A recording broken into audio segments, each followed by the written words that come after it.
Hi students, இப்போ நம்ம பார்க்கக்கூடிய ஒரு important topic என்ன அப்படின்னா electrostatic potential and potential energy. Electrostatic potential அப்படின்னு சொல்லுவாங்க, இல்லைனா electric potential அப்படின்னு சொல்லுவாங்க. அதாவது சார்ஜஸால ப்ரொடியூஸ் ஆகக்கூடிய பொட்டன்ஷியல், இன் தமிழ் அழுத்தம்னு சொல்லுவாங்க. அதே மாதிரி பொட்டன்ஷியல் எனர்ஜியை நம்ம வந்து எலக்ட்ரிக் பொட்டன்ஷியல் எனர்ஜி அப்படின்னு தான் சொல்லுவோம். இப்போ இதோட நொட்டேஷன்ஸ் பார்ப்போம். Electrostatic potential that is denoted by a letter V, capital V. Small விங்கிறது நார்மலாக வெலாசிட்டி யூஸ் பண்ணுவோம், ஸ்பீட், வெலாசிட்டி இந்த மாதிரி. ஸோ இது வந்து பொட்டன்ஷியலுங்கிறதுனால கேபிட்டல் வி யூஸ் பண்ணியிருப்போம். தென் பொட்டன்ஷியல் எனர்ஜிக்கு வந்து நொட்டேஷன் கேபிட்டல் யூ. ஏன் வந்து நார்மலாக வந்து எனர்ஜிக்கு ஈலங்கிற லெட்டர் இங்கே யூஸ் பண்ணலை அப்படின்னா அதுக்கு ரீசன் இருக்குது. இந்த யூனிட்டை பொறுத்த வரைக்கும் ஈங்கிறது வந்து எலக்ட்ரிக் ஃபீல்டை மென்ஷன் பண்ணும். ஸோ அதனால் கன்ஃபியூஸ் பண்ணாமல் இருக்கணுங்கிறதுக்காக தான் என்ன பண்ணியிருக்காங்க அப்படின்னா பொட்டன்ஷியல் எனர்ஜிக்கு U என்கிற நொட்டேஷன் யூஸ் பண்ணியிருப்பாங்க. Not only the potential energy, நார்மலாக இந்த டாப்பிக்கில் வரக்கூடிய எனர்ஜிங்கிற டேம் எங்கெல்லாம் வருதோ அங்கெல்லாம் எனர்ஜிக்கு U என்கிற நொட்டேஷன் தான் யூஸ் பண்ணுவாங்க. சரி, இப்போ எலக்ட்ரோஸ்டாட்டிக் பொட்டன்ஷியலுக்கு நம்ம டெஃபினிஷன் பார்ப்போம். அதுக்கு முன்னாடி ஒரு டயக்ராம், சரியா? ஸோ ஃபஸ்ட்டு ஒரு பாயிண்ட் சார்ஜ் எடுப்போம். ஏன்னா அந்த பொட்டன்ஷியல் ப்ரொடியூஸ் ஆகிறது யாரால தான்? எலக்ட்ரிக் சார்ஜஸ்னால. அதனால தான் இதுக்கு என்ன பேர் சொல்கிறோம்? Electric potential. நீங்கள் 10th ஒன்று படிச்சிருப்பீங்க, கிராவிடேஷனல் பொட்டன்ஷியல், அதே மாதிரி கிராவிடேஷனல் பொட்டன்ஷியல் எனர்ஜி. அதுவும் இதுவும் சேம் தான். என்ன அங்கே வந்து மாஸை மீன் பண்ணி எக்ஸ்பிளைன் பண்ணுவாங்க, இங்கே நாங்கள் வந்து சார்ஜை மீன் பண்ணி எக்ஸ்பிளைன் பண்ணுறோம். அந்த ரெண்டு தான் வித்தியாசம். டெஃபினிஷன் எல்லாமே சேமாக இருக்கும், ரைட்? ஸோ அப்போ ஃபஸ்ட் என்ன எடுத்துக்கிறோம்? ஒரு பாசிட்டிவ் சார்ஜ் ப்ளஸ் கியூ அப்படின்னு எழுதுகிறேன், கீழே ப்ளஸ் போட்டு ரவுண்ட் பண்ணியிருக்கேன். இந்த பாசிட்டிவ் சார்ஜை சுற்றி கண்டிப்பாக என்ன இருக்கும்? ஒரு எலக்ட்ரிக் ஃபீல்ட். நம்ம படிச்சிருப்போம் இல்லையா? இது வந்து ஒரு source charge, it can create electric field around it. தன்னை சுற்றி ஒரு எலக்ட்ரிக் ஃபீல்டை க்ரியேட் பண்ணும். அதுவும் பாசிட்டிவ் சார்ஜாக இருந்தால் என்ன சொல்லியிருப்பேன்? எலக்ட்ரிக் ஃபீல்டு வந்து அவுட்வேர்ட்ஸாக இருக்கும். நெகட்டிவ் சார்ஜாக இருந்துச்சுன்னா இன்வர்ட்ஸ். இப்போ இது பாசிட்டிவ் சார்ஜ், அப்போ எலக்ட்ரிக் ஃபீல்ட் அவுட்வேர்ட்ஸ். இப்போ ரைட் சைடில் வேறு எந்த சார்ஜும் இல்லை அப்படின்னா உங்களுக்கே தெரியும், எலக்ட்ரிக் ஃபீல்டு என்ன ஆகிட்டே இருக்கும்? போயிட்டே இருக்கும். மேபி எங்கே வரைக்கும் போகலாம்? அட் இன்ஃபினிட்டி வரைக்கும் போகலாம் இல்லையா? ஸோ அப்போ this is the direction of electric field. சரி, இப்போ எங்கே வரைக்கும் போகலாம்? இன்ஃபினிட்டின்னு சொன்னேன். அப்போ இன்ஃபினிட்டியில் இருக்குதுன்னு வச்சுக்கோங்களேன். இப்போ ஒரு எக்ஸாம்பிள், இன்ஃபினிட்டியில் இன்னொரு பாயிண்ட் சார்ஜ் இருக்குது, ஓகே, அதுவும் ஒரு ப்ளஸ் கியூ. இப்போ நான் என்ன பண்ணுறேன் அப்படின்னா இன்ஃபினைட்டில் இருக்கக்கூடிய அந்த பாசிட்டிவ் சார்ஜை எதுக்கு எகெயின்ஸ்டாக? எலக்ட்ரிக் ஃபீல்டுக்கு எகெயின்ஸ்டாக ஒரு பாயிண்ட்டுக்கு. அப்போ நான் அந்த எலக்ட்ரிக் ஃபீல்டு ட்ராக்கில் ஒரு பாயிண்ட்டை சூஸ் பண்ணுறேன். That point is B.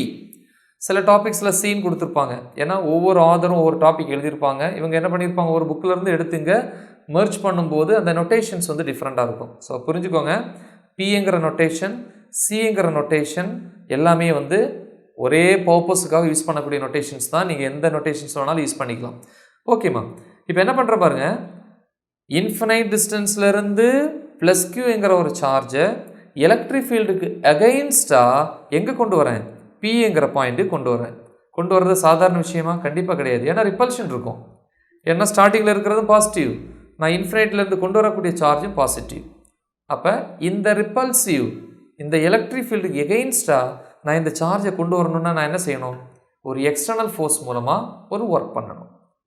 ஓகேவா? அப்படி ஒர்க் பண்ணேன்னா என்னால் என்ன பண்ண முடியும்? இந்த இன்ஃபினைட் டிஸ்டன்ஸில் இருக்கக்கூடிய சார்ஜை பிங்கிற பாயிண்ட்டு கொண்டு வர முடியும். ஸோ இதுக்கு பேர் தான் எலக்ட்ரிக் பொட்டன்ஷியல். அப்போ டெஃபினிஷன் சொல்லுவோம், electric potential is defined as the amount of work done to bring a unit positive charge from infinite to that point. அது என்ன சார் யூனிட் பாசிட்டிவ் சார்ஜ்? கண்டிப்பாக சார்ஜுக்கு வேல்யூ இருக்கும் இல்லையா? இன்ஃபினைட்டில் இருக்கிற சார்ஜ் ப்ளஸ் கியூனாலும் அதுக்கு ஒரு வேல்யூ இருக்கும். அப்போ நம்ம எவ்வளோ கொடுக்கலாம்? ஜென்ரலாக 1 கூலும். ஏன்னா சார்ஜோட யூனிட்டே கூலும் தான் இல்லையா? அப்போ 1 கூலும், அதுவும் பாசிட்டிவ்னு சொன்னேன். அப்போ ப்ளஸ் 1 கூலும், அதான் யூனிட் பாசிட்டிவ் சார்ஜ். அப்படின்னா 1 கூலும் வேல்யூ இருக்கக்கூடிய சார்ஜ். யூனிட் லென்த்துன்னு சொல்லுவோம், 1 மீட்டர் லென்த். அதே மாதிரி தான் இங்கே. அப்போ யூனிட் பாசிட்டிவ் சார்ஜை இன்ஃபினைட்லேருந்து எலக்ட்ரிக் ஃபீல்டுக்கு எகெயின்ஸ்டாக, ஏன்னா எலக்ட்ரிக் ஃபீல்டு ஃபார் எக்ஸாம்பிள் இப்படி போகுதுன்னா நம்ம அங்கேருந்து கொண்டு வரோம். அப்போ அதுக்கு எகெயின்ஸ்டாக பிங்கிற பாயிண்ட்டுக்கு கொண்டு வர்றதுக்கு தேவையான ஒர்க். ஸோ அப்போ டெஃபினேஷன் திருப்பி பாருங்கள், electrostatic potential or electric potential at a point P is defined as the amount of work done to bring a unit positive charge from infinite to that point in P. Then what about its unit? That is volt. இல்லையா? Electric பொட்டன்ஷியலோட unit என்னமா? Unit volt. then it is a scalar quantity. Scalar quantity. இது electrostatic potential. So இந்த topic முடிச்சு நம்ம next class போகும்போது அங்கே ஒரு topic இருக்கும், எலக்ட்ரோஸ்டாட்டிக் பொட்டன்ஷியல் அல்லது electric potential at a point due to a point charge. அப்படின்னா ஒரு பாயிண்ட் சார்ஜால் ஒரு பாயிண்டில் ப்ரொடியூஸ் ஆகக்கூடிய எலக்ட்ரிக் பொட்டன்ஷியல். அப்போ நம்ம எதுலேருந்து ஸ்டார்ட் பண்ணோம் அப்படின்னா எலக்ட்ரிக் பொட்டன்ஷியல் டிஃபரன்ஸில் ஸ்டார்ட் பண்ணுவோம். ஸோ அதனால் அந்த டாப்பிக்கை நான் இங்கே எக்ஸ்பிளைன் பண்ணேன்னா இந்த ஃபார்முலாவை நம்ம என்ன பண்ணலாம், டைரெக்டாக அங்கே சப்ஸ்டிட் பண்ணலாம். சரியா? பொட்டன்ஷியல் டிஃபரன்ஸ் எப்படி கண்டுபிடிக்கிறது? இப்போ டிஃபரன்ஸ் கண்டுபிடிக்கணும்னா ரெண்டு பாயிண்ட்டுமே நோன் பாயிண்ட்டாக இருக்கணும், இன்ஃபினைட்டாக இருக்கக்கூடாது. ஏன்னா இன்ஃபினைட்டில் இருக்கும்போது அதோட எனர்ஜி என்னன்னே நமக்கு தெரியாது. அப்போ ரெண்டு பாயிண்ட்ஸுமே நோன் பாயிண்ட்ஸாக இருந்துச்சு அப்படின்னா ரெண்டு பாயிண்ட்லேயும் இருக்கும்போது அதோட எனர்ஜி நமக்கு தெரியும். அதேமாதிரி வோல்டேஜ் நமக்கு தெரியும், ஐ மீன் பொட்டன்ஷியல் தெரியும். தெரிஞ்சுன்னா ஈஸியாக என்ன எடுக்கலாம், டிஃபரன்ஸ் எடுக்கலாம். அப்போ எலக்ட்ரிக் பொட்டன்ஷியல் மாதிரியே எலக்ட்ரிக் பொட்டன்ஷியல் டிஃபரன்ஸுக்கு டெஃபினேஷன் என்ன, இன்ஃபினைட்டுங்கிற டேமை கட் பண்ணிவிட்டு from one point to another. See the definition? The amount of work done to bring a unit positive charge from one point to another point is called electric potential difference or electrostatic potential difference. See, explain பண்றேன், அதுக்கு எழுதிக்கலாம் இல்லையா? Electrostatic or electric potential difference.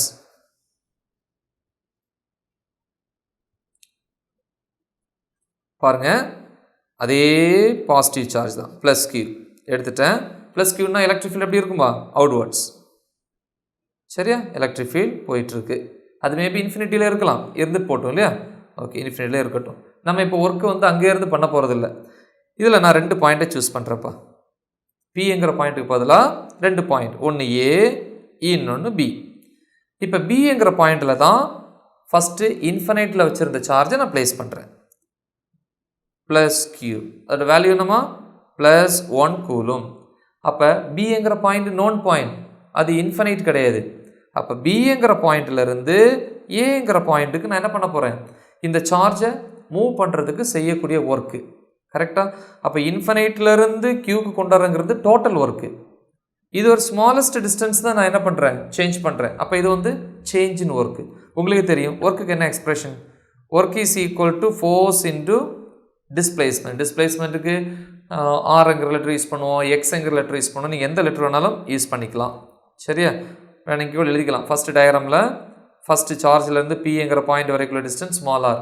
ஏன்னா axial line equatorial question எல்லாம் நம்ம படித்தோம், அதெல்லாம் வந்து ஸ்மால் ஆர் யூஸ் பண்ணியிருப்போம். இங்கேயும் வேணால் தேவைப்பட்டால் பிங்கிற பாயிண்ட்டை சூஸ் பண்ணிக்கலாம். இல்லை இந்த ஏங்கிற பாயிண்ட்டே பிங்கிற பாயிண்ட்டை நம்ம எடுத்துக்கலாம். The same distance r. சரி, அப்போ ஒர்க்குக்கு என்ன எக்ஸ்பிரஷன், ஃபோர்ஸ் இன்டு டிஸ்பிளேஸ்மெண்ட். இல்லையா? இப்போ சொல்லுவாங்க, இப்போ ஒரு ஆப்ஜெக்ட் இங்கே இருக்குது அப்படின்னா நம்ம ஒர்க் பண்ணோம் அப்படிங்கிறது எப்படி தெரியும், இந்த ஆப்ஜெக்டை ஒரு இடத்துலேருந்து இன்னொரு இடத்துக்கு நகர்த்தி வச்சோன்னா அங்கே ஒர்க்கு நடந்துச்சுன்னு அர்த்தம். அப்போ நகர்த்தி வைக்கிறதுக்கு என்னெல்லாம் கொடுத்துருப்போம், ஃபோர்ஸ் கொடுத்துருப்போம். அதே மாதிரி இடமும் பெயர்ந்துருக்கும், ஐ மீன் டிஸ்பிளேஸ்மெண்ட்டும் இருக்கும். அப்போ ஃபோர்ஸ் இன்டு டிஸ்பிளேஸ்மெண்ட் தான் ஒர்க். சரி, இப்போ டிஸ்பிளேஸ்மெண்ட் ஸ்மாலாக இருந்தால் என்ன லெட்டர் போடலாம், டிஆர். டிஆர். அப்போ டிஸ்பிளேஸ்மெண்ட் ஸ்மாலாக இருந்துச்சுன்னா ஒர்க்கும் ஸ்மாலாக இருக்கும், டிடபிள்யூ. இது ஜென்ரலாக நம்ம லைஃப்பில் யூஸ் பண்ணக்கூடியது. ஆனால் ஃபிசிக்ஸில் ஒரு சார்ஜை ஒரு இடத்துலேருந்து இன்னொரு இடத்துக்கு நகர்த்துறதுக்கு எனர்ஜியாக எதை கொடுப்பீங்க, பவர் சப்ளை இல்லையா, வோல்டேஜ் அப்படின்னு சொல்லுவோம் இல்லையா? ஸோ அதுதான் கொடுப்போம். அப்போ work is nothing but voltage. ஒர்க்கோட யூனிட்டு அல்லது ஒர்க் இஸ் நத்திங் பட் எனர்ஜின்னு சொல்லலாம். இப்போ நம்ம வீடியோவில் எரியக்கூடிய பல்பு எல்லாமே வந்து பார்த்திங்கன்னா அதோட எனர்ஜி சோர்ஸ் என்ன அப்படின்னா பவர் சப்ளை தான், பேட்ரி. அப்போ அங்கேருந்து வரக்கூடிய வோல்டேஜ். அப்போ டிடபிள்யூ பிளேஸில் என்ன போட்டுக்கலாம், டிவி ஈக்குவல் டு எஃப்னா ஃபோர்ஸ். இங்கே என்ன force, electric force, electric field. அப்போ இ இன்டு டிஆர். ஆனால் நம்ம இங்கே பண்ணக்கூடிய ஒர்க்கு எதுக்கு எகெயின்ஸ்டாக இருக்குது, எலக்ட்ரிக் ஃபீல்டுக்கு எகெயின்ஸ்ட். அப்போ எகெயின்ஸ்ட்னு என்ன போடணும், மைனஸ். கரெக்டாக? அதுவும் இப்போ சொன்னேன் எலக்ட்ரிக் பொட்டன்ஷியல் ஸ்கேலார். அப்போ பொட்டன்ஷியல் டிஃபரன்ஸ் என்னதான், ஸ்கேலார். ஓகே, ஆனால் எலக்ட்ரிக் ஃபீல்டு வெக்டார். கரெக்டாக? தென் டிஸ்பிளேஸ்மெண்ட் இல்லையா, ஒரு ஆப்ஜெக்ட் வந்து டிஸ்பிளேஸ்ட் ஆயிடுச்சு அப்படின்னு அடுத்த கொஸ்டின் என்ன கேட்பீங்க, ஃப்ரம் வேர் டு வேர் அப்படின்னு கேட்பீங்க. அப்போ அங்கே டிரெக்ஷன் வருது. ஸோ டிஸ்பிளேஸ்மெண்ட் டிஆரும் வெக்டார். அப்போ ரெண்டு வெக்டார், ஆனால் நமக்கு ஆன்சர் ஈக்குவல் டு டிவின்னு தானே வருது, ஸ்கேலார். எப்படி ரெண்டு வெக்டார்லேருந்து ஒரு ஸ்கேலார் வரும் படிச்சிருப்பீங்க, dot product of two vector quantity equal to a scalar quantity. அப்போ E vector dot dr vector எழுதிட்டேன். சார் அப்போ பொட்டன்ஷியல் டிஃபரன்ஸ்லேருந்து எப்படி சார் எலக்ட்ரோஸ்டாட்டிக் பொட்டன்ஷியலுக்கு ஃபார்முலா கொண்டு வரது? இதுலேருந்து ஈஸியாக கொண்டு வந்துடலாம். டிவிலேருந்து எப்படி வி வரும்? இன்டகிரேட் பண்ணிங்கன்னா இன்டகிரேட்டிங் ஆன் போத் சைட்ஸ். அப்போ v is equal to, ஏன்னா இன்டகரல் dv என்னது v, சைடில் எழுதிக்கலாம். Integral dv equal to v, okay எழுதிட்டேன், is equal to integral minus e vector dot d vector இல்லையா? அப்போ மைனஸ் வெளியே எடுத்துக்கலாம், e vector dot dr vector. Integration போடும்போது கண்டிப்பாக லிமிட்ஸ் யூஸ் பண்ணணும் இல்லையா? பொட்டன்ஷியல் டிஃபரன்ஸ்னா from where to where, one point to another point, ஓகேவா? ஆனால் பொட்டன்ஷியல் வரும்போது ஒர்க் எங்கேருந்து நடக்கும்?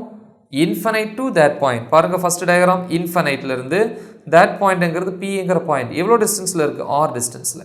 அப்போ லிமிட்ஸ் இன்ஃபினிட் டு ஆர் இல்லையா? Infinity to r. ஸோ இது மெயின் ஃபார்முலா. நெக்ஸ்ட் டாபிக் போகும்போது டைரெக்டாக இந்த ஃபார்முலா நான் சப்ஸ்டிட் பண்ணுவேன்.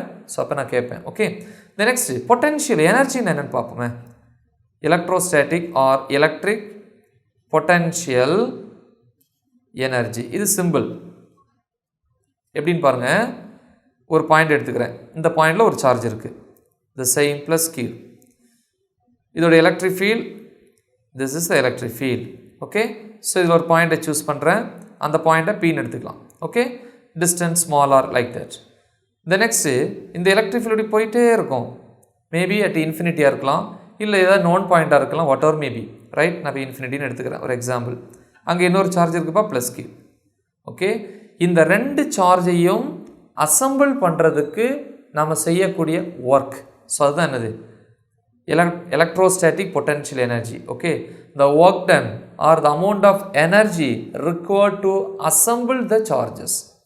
கரெக்டாக? அது எங்கே இருந்து இருக்கலாம்? மேபி ஃப்ரம் இன்ஃபினிட்டியாக இருக்கலாம் இல்லையா? ஒரு பாயிண்ட், ஐ மீன் ஒன்று நோனாக இருக்கலாம், இன்னொன்று இன்ஃபினிட்டியாக இருக்கலாம், இல்லைன்னா ரெண்டு சார்ஜுமே இன்ஃபினைட்லேருந்து கூட நம்ம எடுத்துகிட்டு வரலாம். ஓகேவா? மொத்தத்தில் ரெண்டு பாயிண்ட் சார்ஜஸை அசம்பிள் பண்ணுறதுக்கு நாம் செய்யக்கூடிய அந்த ஒர்க், தேவைப்படக்கூடிய அந்த எனர்ஜி, அதை தான் என்ன சொல்லுவோம் அப்படின்னா எலக்ட்ரோஸ்டாட்டிக் பொட்டன்ஷியல் எனர்ஜி.